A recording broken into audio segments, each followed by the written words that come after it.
आप देख रहे हैं इंडिया टाउन न्यूज, भारत की बात। नमस्कार, स्वागत है आपका हमारे खास बुलेटिन खबरें राजनांदगांव में और मैं हूं आपके साथ आस्था सिंह। चलिए बुलेटिन की शुरुआत करते हैं, लेकिन उससे पहले एक नजर डालते हैं आज की हेडलाइंस पर। खैरागढ़ में भाजयुमो का प्रदर्शन, सनातन मुद्दे पर भाजयुमो सड़क पर उतरी, पूर्व सीएम के बयान का विरोध किया।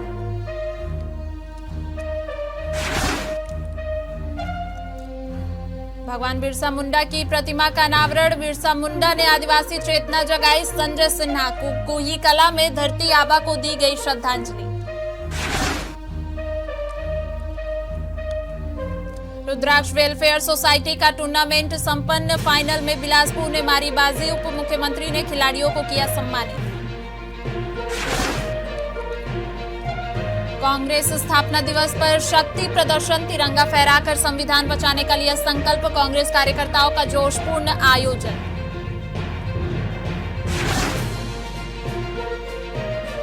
राजनांदगांव में कर्मचारियों की हड़ताल, जिला कलेक्ट्रेट के सामने धरना प्रदर्शन, सरकारी दफ्तरों में कामकाज पूरी तरह ठप।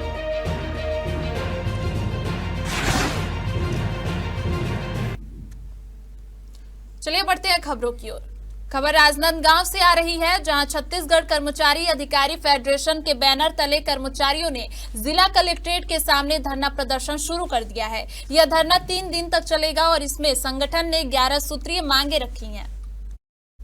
आपको बता दें कि सुबह से ही छत्तीसगढ़ कर्मचारी अधिकारी फेडरेशन के सदस्यों ने जिला कलेक्ट्रेट परिसर में विरोध प्रदर्शन किया। संगठन ने अपनी 11 प्रमुख मांगों को लेकर नाराजगी जताई है। हड़ताल के कारण शासकीय कार्यालयों में कामकाज पूरी तरह प्रभावित रहा और आम नागरिकों को काफी परेशानियों का सामना करना पड़ा। कर्मचारियों की प्रमुख मांगों में केंद्र के सामने समान महंगाई भत्ता, जुलाई 2019 से लंबित महंगाई भत्ते का जीपीएफ खाते में समायोजन, वेतन विसंगतियों से संबंधित पिंगुआ कमेटी की रिपोर्ट सार्वजनिक करना शामिल है। इसके अलावा कर्मचारियों ने 4 स्तरीय पदोन्नत समयमान वेतन मान लागू करने, सहायक शिक्षक एवं सहायक पशु चिकित्सा अधिकारियों को तृतीय समयमान वेतनमान की स्वीकृति, कैशलेस चिकित्सा सुविधा लागू करने और अनुकंपा नियुक्ति निशर्त लागू करने की मांग भी रखी है। संगठन ने चेतावनी दी है कि अगर उनकी मांगों पर सरकार द्वारा जल्द कार्रवाई नहीं की गई तो हड़ताल और प्रदर्शन और व्यापक रूप ले सकते हैं। छत्तीसगढ़ कर्मचारी अधिकारी फेडरेशन के बैनर तले में पूरा छत्तीसगढ़ प्रदेश के 33 जिलों में ये आंदोलन आज से शुरू हो चुका है और 3 दिन तक के ये आंदोलन संचालित रहेगा। इस आंदोलन के बारे में अगर आपको बता दें तो आंदोलन 11 सूत्री मांगों को लेकर के होने वाले हैं और इन 11 सूत्री मांगों को लेकर के प्रदेश की भाजपा सरकार के खिलाफ में जा करके अपनी मांगों को रखते हुए आज से ये अधिकारी फेडरेशन के बैनर तले में 3 दिवसीय हड़ताल शुरू कर चुके हैं, जिससे कि आने वाले भविष्य में आपको बता दें कि शिक्षा, स्वास्थ्य और जितने भी तमाम विभागीय लोग होते हैं वो सारे के सारे कार्य जो है प्रभावित रहेंगे। जिला के कलेक्ट्रेट परिसर में भी कई सारे ऐसे विभाग हैं जिनके अधिकारी और कर्मचारी के लोग यहाँ पर मौजूद हैं और वो लोग भी सरकार से अपनी मांगों की गुहार लगा रहे हैं और 3 दिन के लिए धरने पर बैठ चुके हैं। काफी गंभीर विषय है और ये मामला केवल राजनांदगांव ही नहीं बल्कि छत्तीसगढ़ प्रदेश के हर एक जिलों में ये प्रदर्शन शुरू हो चुका है। अब जानने की कोशिश करेंगे उन अधिकारी फेडरेशन के उन तमाम प्रदर्शनकारी लोगों से के पास जाएंगे और उनसे जवाब जानने की कोशिश करेंगे कि आखिरकार ये मामला किस ओर जाता है, क्या उनकी 11 सूत्री मांगे हैं और मांग नहीं पूरी होने पर वो क्या कुछ आंदोलन के लिए कहते हैं। कैमरा पर्सन अवधेश यादव के साथ India town news, Saurabh Tamrakar, Rajnandgaon जिला 11 सूत्री मांगों को लेकर धरने पे कलेक्ट्रेट के नीचे बैठे हैं। हमारे प्रांतीय संयोजक माननीय कमल वर्मा जी, प्रांतीय सचिव राजेश चंद्र जी और समस्त 117 संगठन के आह्वान पर आज हमारे राजनांदगांव जिले में 11 सूत्री मांग को लेकर हमने 3 दिवसीय धरना पे बैठे हैं और लगभग हमारा कलेक्ट्रेट और लगभग स्कूल सारे बंद हैं और आप देख रहे हैं अभी शुरुआत है ठंड के कारण, अभी भी 200-300 लोग आ चुके हैं और आगे तो जो कुर्सियां आधे घंटे में पूरी भर जाएंगी। हमारे 11 सूत्री मांगों में हमारा सबसे पहले डीए है, अनुकंपा नियुक्ति की जो बाध्यता है 10% का उसको खत्म करने का है, और नियमित संविदा कर्मचारी को नियमित करने का है, और जो एरियर्स की राशि जो सरकार काफी वर्षों से हमें नहीं दे रही उसको जीपीएफ खाते में जमा करने का है, और पशु चिकित्सा अधिकारियों का और शिक्षाकर्मी संवर्ग का वेतन विसंगति है उसको दूर करने का है, लिपिक संघ का वेतन विसंगति दूर करने का है। इसी प्रकार 11 सूत्री मांगे हैं जिसको लेकर हमारा ये तीसरी बार धरना का आयोजन किया जा रहा है। चूरिया विकास खंड के वनांचल क्षेत्र अंतर्गत ग्राम कुही कला में भगवान बिरसा मुंडा की प्रतिमा का अनावरण किया गया। कार्यक्रम का आयोजन ध्रुव गोंड परिक्षेत्र घोटिया के तत्वाधान में किया गया। इस अवसर पर मुख्य अतिथि के रूप में जनपद पंचायत अध्यक्ष संजय कुमार सिन्हा उपस्थित रहे। कार्यक्रम को संबोधित करते हुए संजय सिन्हा ने कहा कि भगवान बिरसा मुंडा भारत के महान जनजाति नायक, स्वतंत्रता सेनानी और समाज सुधारक थे। वहीं जिला पंचायत सदस्य बीरम बाई मंडावी ने कहा कि अंग्रेजी शासन और जमींदार प्रथा के कारण आदिवासियों की जल जंगल जमीन छीनी जा रही थी। इस शोषण के खिलाफ भगवान बिरसा मुंडा ने उलगुलान महाविद्रोह का आह्वान किया और समाज में जागरूकता दिलाई। कथावाचक पंडित धीरेन्द्र कृष्ण शास्त्री को लेकर पूर्व मुख्यमंत्री भूपेश बघेल के बयान के विरोध में भारतीय जनता युवा मोर्चा भाजयुमो ने खैरागढ़ में जोरदार प्रदर्शन किया। प्रदेश व्यापी कार्यक्रम के तहत भाजयुमो कार्यकर्ताओं ने जिला मुख्यालय स्थित राजीव चौक में कांग्रेस के खिलाफ नारेबाजी करते हुए भूपेश बघेल का पुतला दहन किया।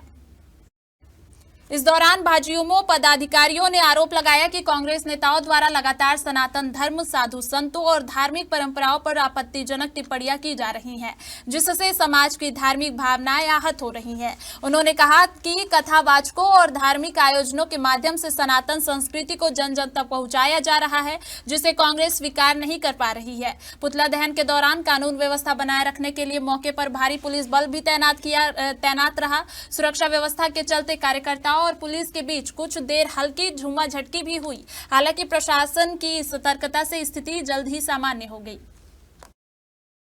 प्रदेश भारतीय जनता युवा मोर्चा के आह्वान पर खैरागढ़ राजीव चौक में पुतला दहन का कार्यक्रम हमारे युवा साथियों के द्वारा रखा गया था, जिसमें मुख्य रूप से हमारे पार्षद गण एवं शहर के और भी गणमान्य नागरिक इस कार्यक्रम में उपस्थित थे। तो बागेश्वर धाम सरकार के खिलाफ में भूपेश बघेल ने अनर्गल बयानबाजी की थी, उसी के आक्रोश में आज का यह पुतला दहन का कार्यक्रम रखा गया था। प्रदेश भारतीय जनता पार्टी के नेतृत्व में आह्वान पर आज खैरागढ़ युवा मोर्चा द्वारा पूर्व मुख्यमंत्री भूपेश बघेल द्वारा जो बागेश्वर धाम के पीठ धीरेन्द्र शास्त्री के खिलाफ में जो अनर्गल बयान दिया, उसके विरोध में आज जिला भाजपा खैरागढ़ युवा मोर्चा द्वारा उनका पुतला दहन भूपेश बघेल किया। पूर्व में भी भूपेश बघेल के पिताजी नंद कुमार बघेल द्वारा हिंदू धर्म का अपमान किए थे। वो भूपेश बघेल हिंदू धर्म की बात क्या करेंगे, वो खुद हिंदू विरोधी है भूपेश बघेल जी। इसके विरोध में आज हम यहाँ पर राजीव चौक में पुतला दहन किए भूपेश बघेल जी का। भारतीय राष्ट्रीय कांग्रेस के 141वें स्थापना दिवस के अवसर पर खैरागढ़ जिला मुख्यालय स्थित क्षत्रिय भवन में कांग्रेस पदाधिकारियों और कार्यकर्ताओं ने गरिमामय और जोशपूर्ण कार्यक्रम आयोजित किया। कार्यक्रम की शुरुआत तिरंगा फहराने, राष्ट्रगान और वंदे मातरम के सामूहिक गायन के साथ हुई। इसके बाद स्वतंत्रता संग्राम के महापुरुषों के छायाचित्रों पर माल्यार्पण कर उन्हें श्रद्धांजलि अर्पित की गई। जिला कांग्रेस कमेटी अध्यक्ष कोमल साहू ने कहा कि कांग्रेस सिर्फ एक राजनीतिक दल नहीं बल्कि देश की आजादी, संविधान और लोकतंत्र की मजबूत आधारशिला है। उन्होंने 141वें वर्षों के इतिहास को त्याग, बलिदान और जनसेवा का प्रतीक बताया और कार्यकर्ताओं से संगठन को बूथ स्तर तक मजबूत करने का आह्वान किया। हालांकि इस मौके पर विधायक यशोदा नीलांबर वर्मा की अनुपस्थिति चर्चा का विषय बनी रही। बावजूद इसके कांग्रेस कार्यकर्ताओं ने एकजुटता दिखाते हुए लोकतंत्र और संविधान की रक्षा के लिए संघर्ष जारी रखने का संकल्प दोहराया। देखिए, ऐसा है कि कांग्रेस के स्थापना दिवस था।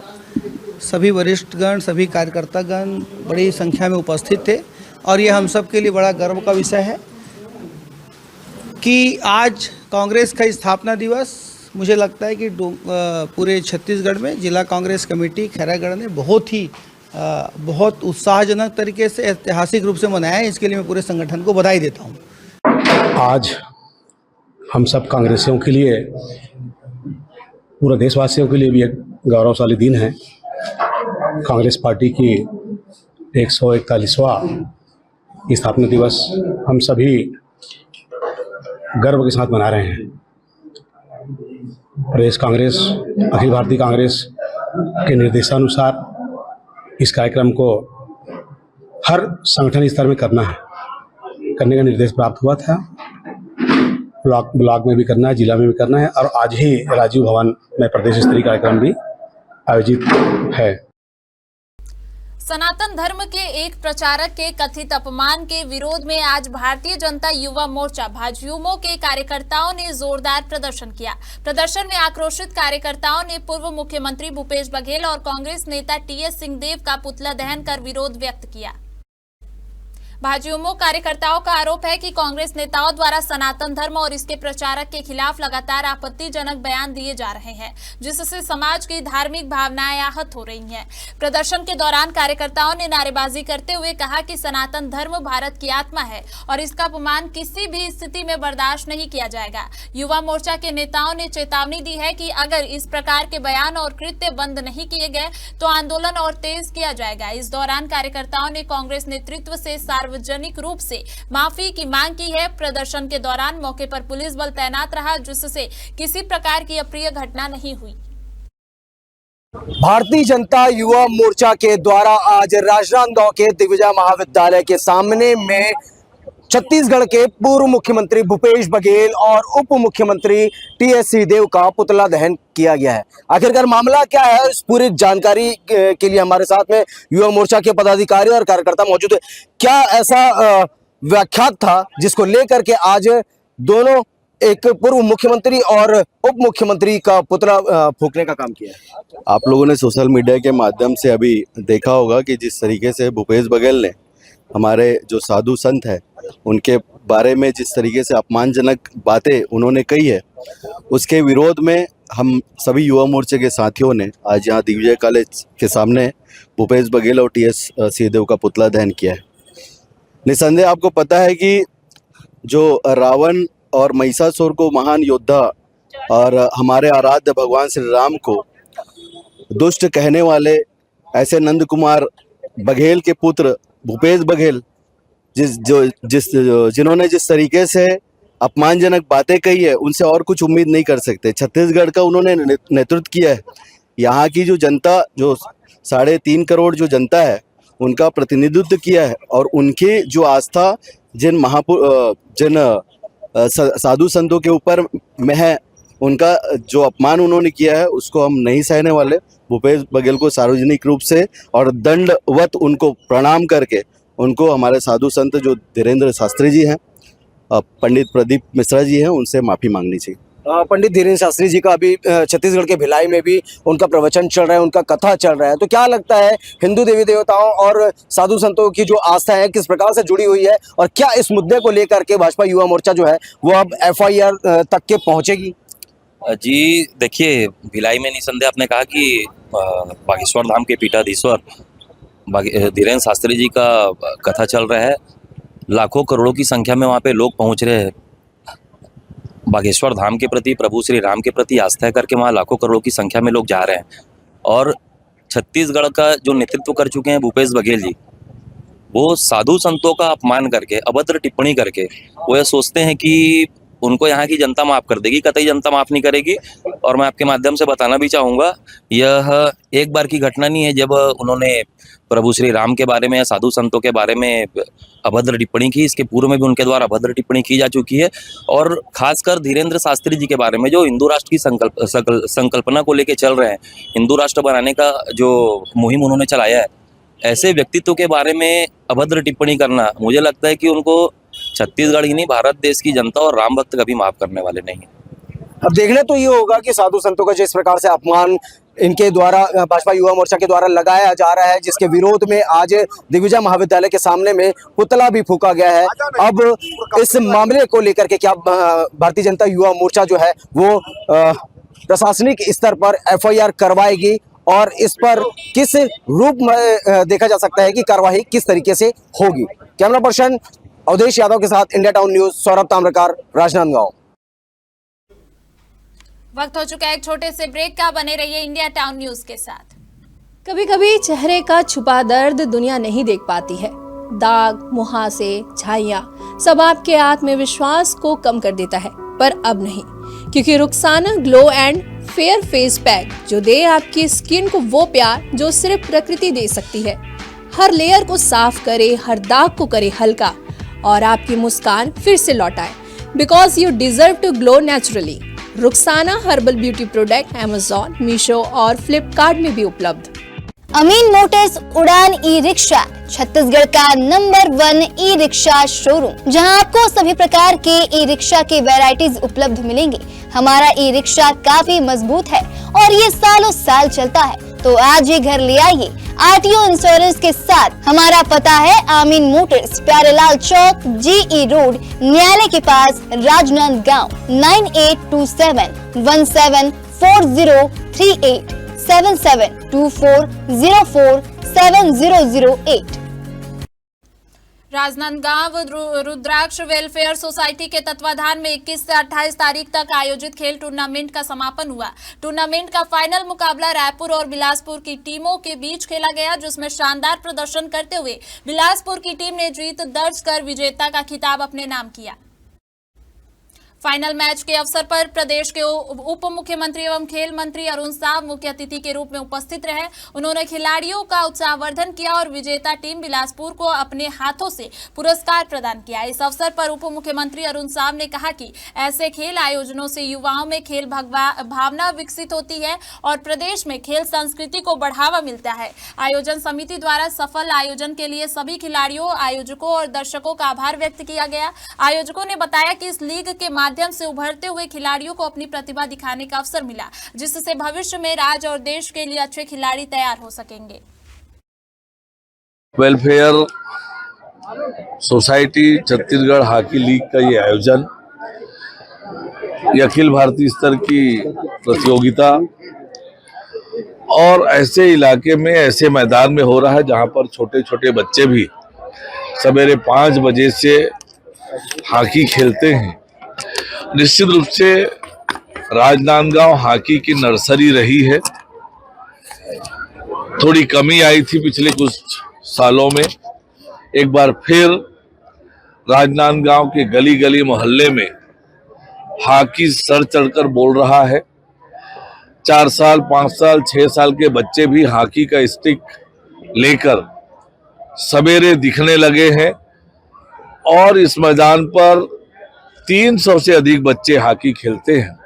निश्चित रूप से राजनांदगांव फिर से एक बार हॉकी के लिए पहचाना जाएगा और राजनांदगांव हॉकी के बच्चे आने वाले समय में राष्ट्रीय, अंतर्राष्ट्रीय स्तर पर छत्तीसगढ़ और देश का नाम रोशन करेंगे। मृणाल चौबे जी और उनकी पूरी टीम को बहुत बधाई, बहुत शुभकामनाएं। माननीय प्रधानमंत्री जी खेल को बढ़ावा देने के लिए कोचेस से बात करते हैं, भोजन करते हैं, उनके साथ अल्पाहार करते हैं और एशियाड और ओलंपिक के लिए अभी से तैयारी चल रही है। माननीय प्रधानमंत्री जी ने अभी यहाँ जब समापन हुआ सांसद खेल महोत्सव का, तो खेल को प्रोत्साहित करने के लिए उन्होंने खिलाड़ियों के लिए बहुत सारी बातें कही। ये हम सब के लिए प्रेरणा देने वाला है। 5वीं Rudraksha welfare society Chhattisgarh hockey league अखिल भारतीय हॉकी प्रतियोगिता का 21 से 28 तारीख तक के आयोजन दिसंबर माह के 2025 में किया गया। आज समापन समारोह में माननीय उप मुख्यमंत्री एवं खेल मंत्री अरुण साव जी उपस्थित हुए। साथ में आदरणीय अतिथियों में संतोष पांडे जी और अभिषेक सिंह जी तथा सभी सम्मानित अतिथियों ने पूरा यहाँ पर सम्मिलित होकर के खिलाड़ियों को अपना आशीर्वाद दिया। प्रतियोगिता में हमारे गर्व की बात है कि जो दोनों फाइनलिस्ट टीमें हैं वो छत्तीसगढ़ की थी और अखिल भारतीय स्तर का प्रतियोगिता था, जिसमें टीमों को परास्त करके, बाहर की टीमों को परास्त करके उन्होंने यह खिताब जीता। राजनांदगांव शहर के पेंड्री स्थित पंडित किशोरी लाल शुक्ल उद्यानिकी महाविद्यालय एवं अनुसंधान केंद्र में एनएसयूआई कार्यकर्ताओं ने विद्यार्थियों के साथ मिलकर जोरदार प्रदर्शन किया। इस दौरान छात्रों ने कॉलेज प्रशासन पर गंभीर आरोप लगाते हुए अपनी समस्याओं को लेकर ज्ञापन सौंपा।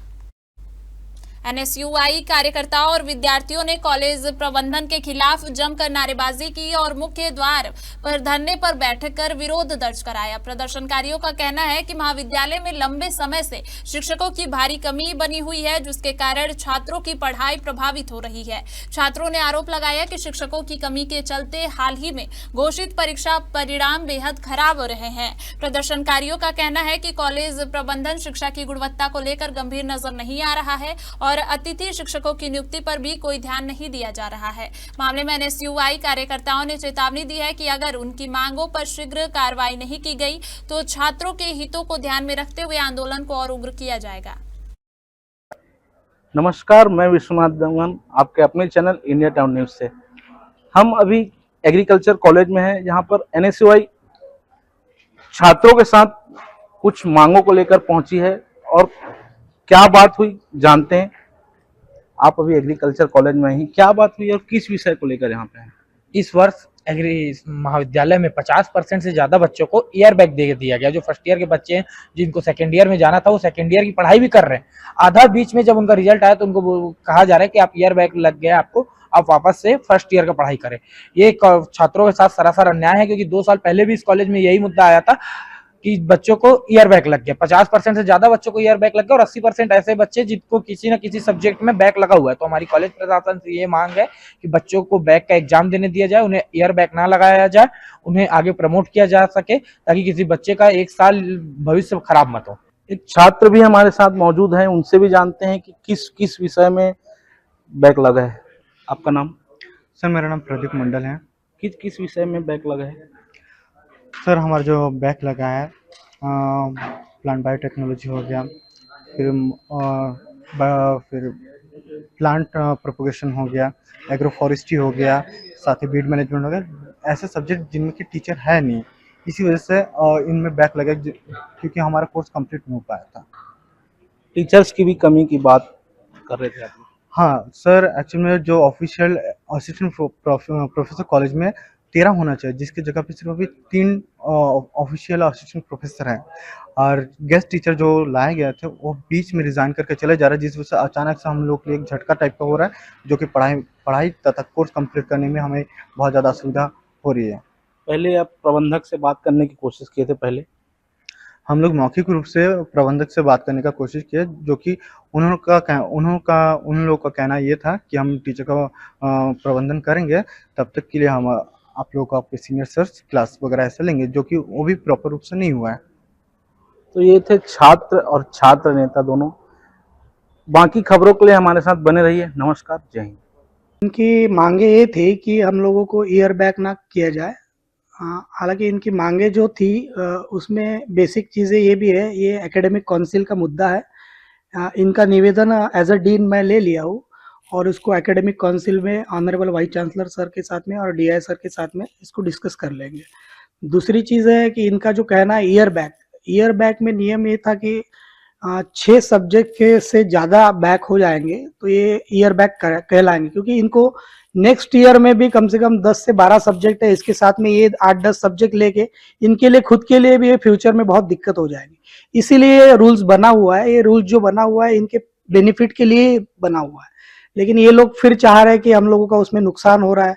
लेकिन इनके फ्यूचर को देख के ये नियम बनाया है कि ईयर बैग रखना, इसीलिए क्योंकि इनके 15-15, 20-20 सब्जेक्ट दे के अगले साल में कैसे पढ़ पाएंगे, इनके लिए भी बहुत हेक्टिक हो जाएगा, इसीलिए ये रूल्स बना हुआ है। फिर भी इनका निवेदन है तो इसको हम लोग आगे बढ़ा देंगे, इसको यूनिवर्सिटी के पास पुटअप कर देंगे। चूरियानगर में नवीन विश्राम गृह का निर्माण कार्य लगभग 1 साल पहले ही पूरा हो गया था, लेकिन अब तक इसका औपचारिक लोकार्पण नहीं हो पाया है। नगरवासियों और स्थानीय नेताओं के बीच इस विषय को लेकर असंतोष लगातार बढ़ता जा रहा है। दरअसल स्थानीय भाजपा सरकार को सत्ता में आए लगभग 2 साल होने को है, लेकिन इसके बावजूद नवीन विश्राम गृह का लोकार्पण नहीं हो सका है। नगर में नए विश्राम गृह के तैयार होने के बाद भी पुराने विश्राम गृह का उपयोग किया जा रहा है। चूरियानगर में अक्सर भाजपा और कांग्रेस के नेताओं का जमावड़ा रहता है और वे कई कार्यक्रमों में भाग लेते हैं। फिर भी जब नवीन विश्राम गृह पूरी तरह से तैयार है तो इसका लोकार्पण न होना लोगों के लिए बड़ा सवाल बन गया है। स्थानीय नागरिक नागरिक अब प्रशासन से इस नवीन विश्राम गृह का शीघ्र लोकार्पण करने की मांग कर रहे हैं ताकि नगर में सुविधा और सुगमता दोनों बढ़ सके। वहीं प्रदेश भर की तरह खैरागढ़ में भी छत्तीसगढ़ कर्मचारी अधिकारी फेडरेशन ने अपनी 11 प्रमुख मांगों के समर्थन में 3 दिवसीय हड़ताल शुरू कर दी है। काम बंद कलम बंद आंदोलन के कारण ब्लॉक और जिला स्तर पर सरकारी कार्यालयों का कामकाज पूरी तरह प्रभावित रहा। फेडरेशन का आरोप है कि सरकार लंबे समय से कर्मचारियों की मांगों की अनदेखी कर रही है, जिससे व्यापक असंतोष पैदा हुआ है। जिले में जिला संयोजक प्रखर शरण सिंह के नेतृत्व में अधिकारी कर्मचारी अंबेडकर चौक पर एकत्रित हुए और अब नई सहीबो, अपन हक लेके रहिबो और मोदी की गारंटी पूरा करो जैसे नारे लगाए। कर्मचारी संघ ने कहा कि वर्तमान सरकार को बने 2 साल से अधिक समय हो गया है, लेकिन चुनाव के समय किए गए वादे अब तक पूरे नहीं हुए हैं। आपको बता दें कि हड़ताल का असर शिक्षा व्यवस्था पर भी दिखा। शीतकालीन अवकाश के बाद स्कूल पहुंचे बच्चों को शिक्षकों एवं कर्मचारियों की हड़ताल के कारण स्कूल बंद मिलने के बाद घर लौटना पड़ा। फेडरेशन ने चेतावनी दी है कि अगर मांगों पर शीघ्र निर्णय नहीं लिया गया तो हड़ताल आगे भी जारी रहेगी। जी, हम लोग की 11 सूत्री मांगे हैं। इससे पहले भी 22 अगस्त सन 2025 को हमारे जिला संयोजक श्री प्रखर सिंह के नेतृत्व में हम लोगों ने अपना धरना प्रदर्शन किया था, किंतु सरकार के द्वारा हम लोगों को कोई भी ठोस निर्णय नहीं बताया गया है, जिससे कि हम लोग पूरी तरह से आश्वस्त नहीं हैं अपने प्रति तथा अपने पूरे कर्मचारी भाई बहनों के प्रति। अतः हमारा यह 3 दिवसीय धरना प्रदर्शन नियमित रूप से संपन्न होगा और यदि हमारी मांगे नियमतः पूरी नहीं होती है तो हम अपने रौद्र रूप में आने के लिए तैयार हैं। और आज सब आपको बताना चाहता हूं कि हम लोग पूरे छत्तीसगढ़ में छत्तीसगढ़ कर्मचारी अधिकारी फेडरेशन के बैनर तले हम लोग जो है ये 3 चरण का हमारा आंदोलन है, जिसमें जो है 29 से लेकर के 31 दिसंबर तक के आंदोलन के लिए हम लोग जो है यहाँ पर एकत्र हुए हैं, जिसमें हमारी 11 सूत्री मांग है। महंगाई भत्ता से लेकर के जो है महंगाई भत्ता का जो 2019 से जो हमारा एरियस रुका है वो है, हमारी वेतन विसंगति है, हमारे लोग जो है दैनिक वेतन भोगी और संविदा कर्मचारी हैं जिनको नियमितीकरण करने का है। ऐसे हमारे ज्वलंत मुद्दे को लेकर के हम लोग जो है एकत्र हुए हैं। हमारे राजनांदगांव के बुलेटिन में फिलहाल इतना ही। देखते रहिए इंडिया टाउन न्यूज, भारत की बात। नमस्कार। आप देख रहे हैं इंडिया टाउन न्यूज, भारत की बात।